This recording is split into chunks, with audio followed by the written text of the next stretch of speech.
and gentlemen, welcome back once again to Cryptids Unlimited Plus. This is your host, Sal. As you know, I go through a lot of encounters, a lot of all that, but today it's going to be a description of a particular animal, as I hope they exist, or we could call it a unicorn. We all know they're out there somewhere.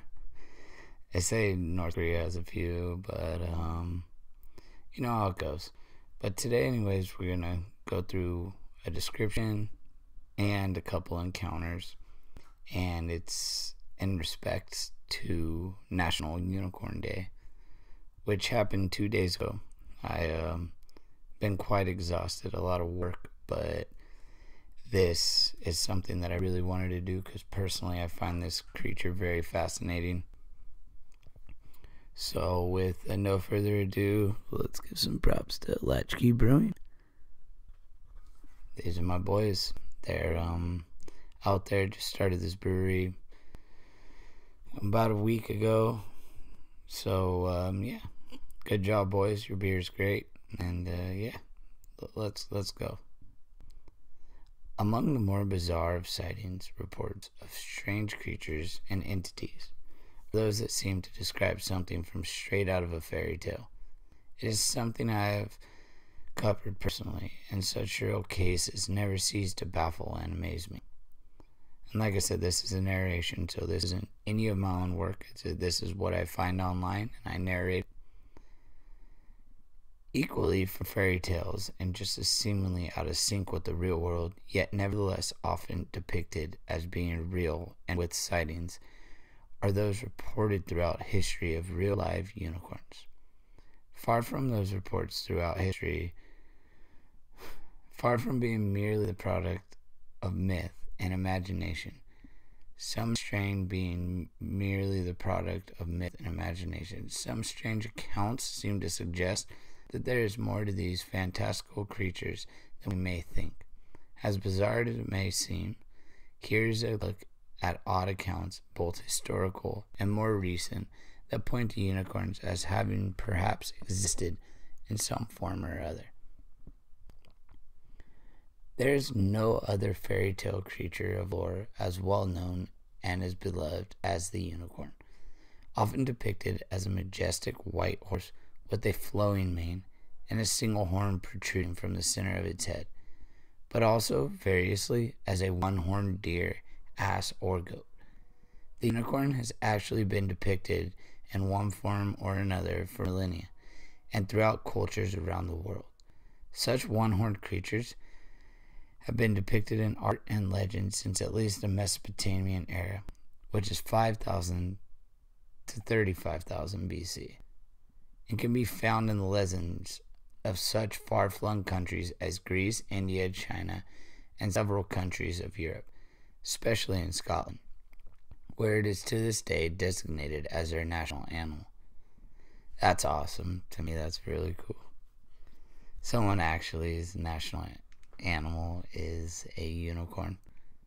That's cool. Unicorns are mentioned in many sacred books around the world, including the Bible, where the creatures are mentioned numerous times. Unicorns in various cultures are typically said to have magical powers to some extent, and they were thus highly prized for their qualities. Other traditions regard them as signs of good luck or conversely harbingers of tragedy. So they could either be really cool or bring destruction to your whole community life as you know it. Considering that they are such a part of myth and legend, unicorns are considered by many to merely just that, and that they cannot possibly exist for real outside of the confines of folklore. Indeed, the very word unicorn has become virtually synonymous with something which we want to exist, but which is either a myth or so rare to the point of being nearly non-existent. Yet, there have been numerous reports throughout history that suggest that they may have been perhaps real. For instance, around the 15th century in Europe, There were often said to be unicorn horns brought forward, which were considered to be valuable well beyond their weight in gold, and powdered unicorn horn was a popular, sought-after item all the way up until the 18th century. That's mind-blowing. That's pretty cool. The horn was said to have all sorts of beneficial effects and could supposedly heal or cure all manner of injuries or ailments, as well as serve as an antidote for poison. Pope John III and King James I of England both allegedly paid great sums of money for whole unicorn horns, although it is not known what happened to them, and these may have very well been the horns of the one-horned narwhals. I think that's more practical, and maybe even the horns of a rhinoceros, any sort of other beast that has some sort of protruding bone-like structure coming from their facial area. But continue. Similarly, unicorn milk, tears, and blood were also thought to be very real and have remarkable healing properties and even potent aphrodisiac qualities, which fetched them exuberant prices. Often even whole skeletons or other parts of unicorn would turn up. Although these are most likely considered to have been cleverly crafted fakes, such as a skeleton put together by German scientist Otto von Guericke, who even provided a sketch of the creature in an otherwise serious book on natural history in the 1600s. Sightings of the unicorn go back even further, with one of the earliest seemingly realistic accounts coming from the Greek doctor Ctesias. I guess that's a hard word to pronounce for me. But yeah, which happened in the 4th century BC, who wrote quite seriously of such creatures during his travels through Persia.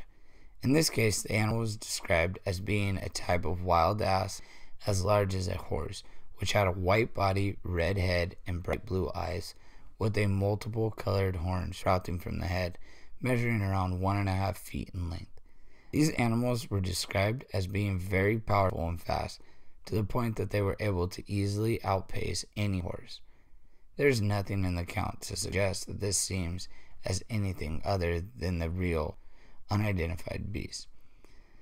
The Greek historian Herodotus also wrote about the horned ass of Africa in the 3rd century BC.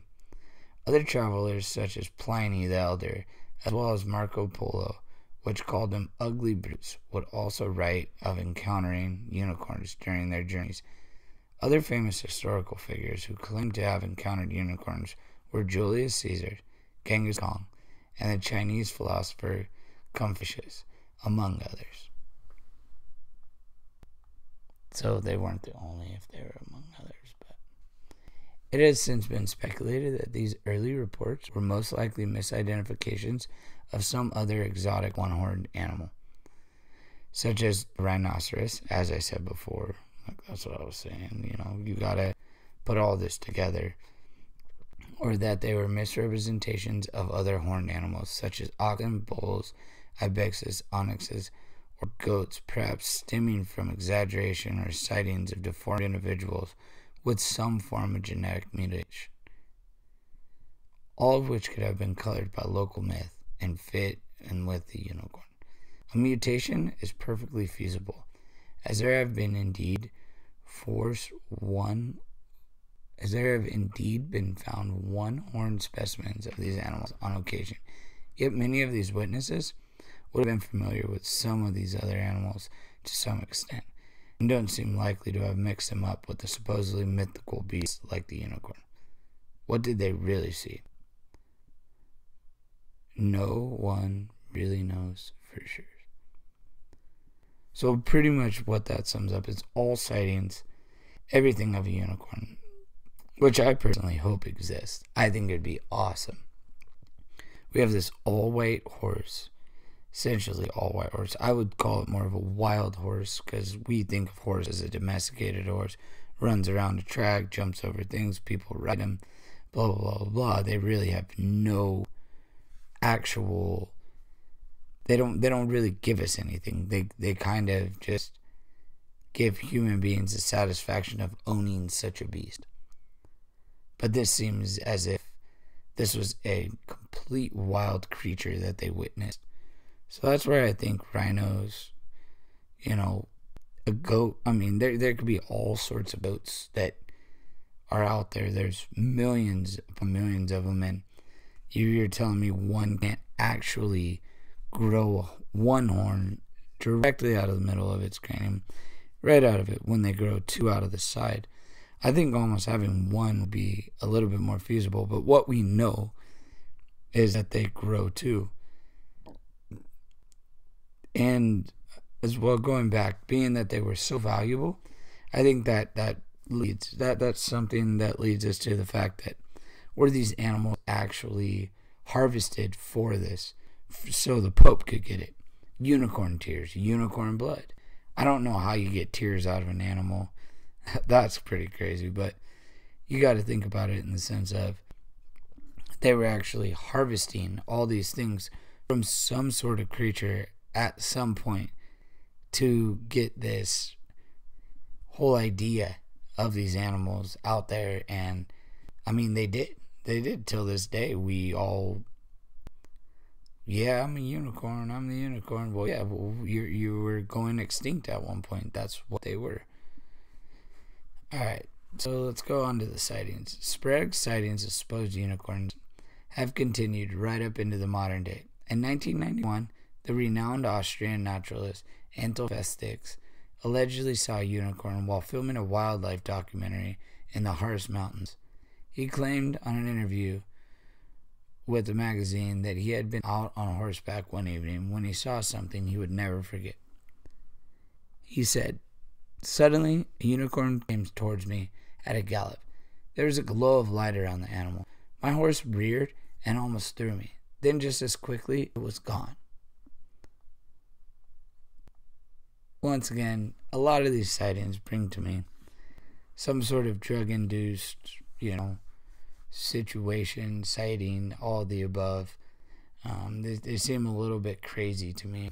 But I like them all equally. It's up to you. If you want to go out there and put your name out there and make a quote about something that everyone in this world really doesn't respect, even if it existed or not, you would have to bring them all this information, all this proof.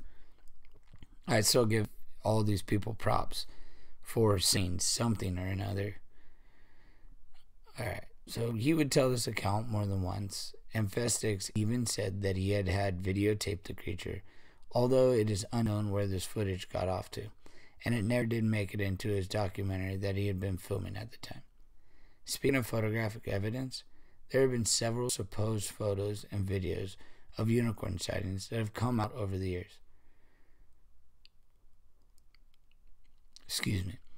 In 1968, Robert Vera claimed, "My first face-to-face encounter," so his first, let's go back to that, his first, so he has multiple, which I've never run into any of his encounters, and being as obsessed as I am with this whole cryptid universe. Well, let's continue. "My first face-to-face encounter with the unicorn took place in a Mexican jungle near Tamazunchale in the spring of 1968. The one photograph that I was able to snap is reproduced on this page. This picture, as the reader can see, is so blurry and nondescript that had I attempted to publish it at the time, I would have been considered as much as a crank or hoaxer as those persons who occasionally submit to the press out of focus suspect." A video of a supposed unicorn was taken in 2010 in the wetlands of the Don Valley near Toronto, Ontario, Canada, by a local bird watcher named Peter Hickey Jones.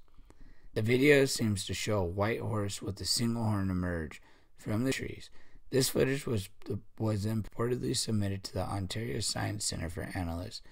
When the video began making the rounds on the internet, it created quite a stir, and not surprisingly, many immediately claimed it to be a hoax, especially since the video conveniently coincides with the promotional push for an exhibit at the center entitled mythic creatures, dragons, unicorns, and mermaids.